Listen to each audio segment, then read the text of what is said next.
Hello, আসসালামু আলাইকুম। আশা করি আপনারা সবাই ভালো আছেন। আজকে আমরা গত ক্লাসে আমরা ডু হোয়াইল লুপ দেখছিলাম। আজকে আমরা দেখব হচ্ছে ব্রেক অ্যান্ড কন্টিনিউ। কিভাবে একটা লুপ ব্রেক করে দেওয়া যায়।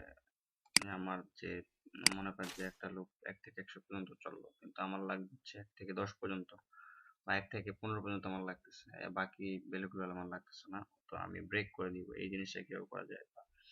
আমরা যে 1 থেকে 15 পর্যন্ত এটা ব্রেক করা আছে যে না আমার এখানে লাগতেছে না, আমার কন্টিনিউ করা লাগতেছে, এরপরে তো আমি এই জিনিসটা কি কন্টিনিউ করতে পারবো।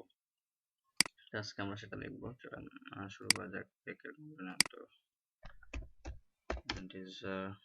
আমরা একটা ফর লুপ কাজ করবো। ফর লুপ দিয়ে আমরা একটা ফর লুপের জন্য ডিক্লেয়ার করলাম। আমাদের for loop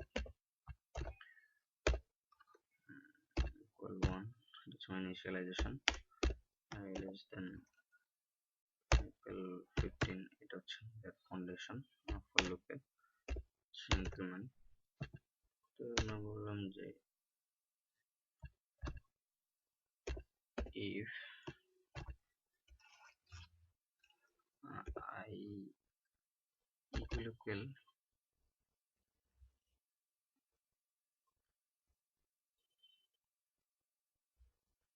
if I equal 20, then বললাম যে break break যদি I এর মান 20 হয় তাহলে তুমি ব্রেক করে দাও, else কন্টিনিউ করো।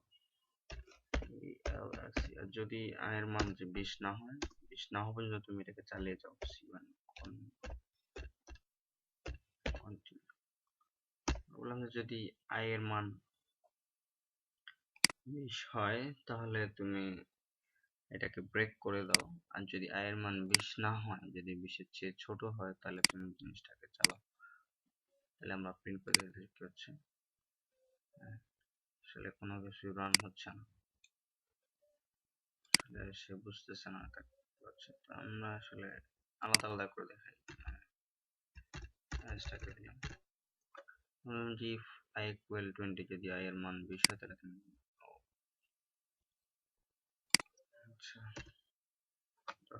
else এটা আসলে হবে। আমি তখন প্রিন্ট করতে ভুলে গেছি, সব 6 দেখাচ্ছে আমার, sorry. else c1 continue printf %d comma I দেখি করা নিচ্ছে না।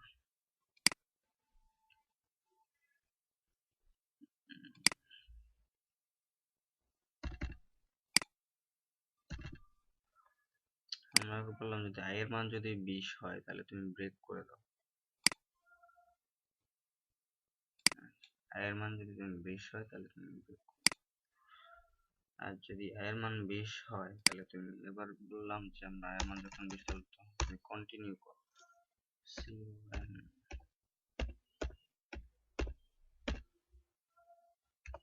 যদি 20 হয় এবার তুমি কন্টিনিউ করে বসলাম, দেখি আমরা কি।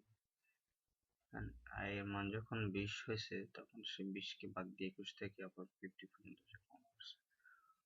এবার হচ্ছে যে ব্রেক এন্ড কন্টিনিউ।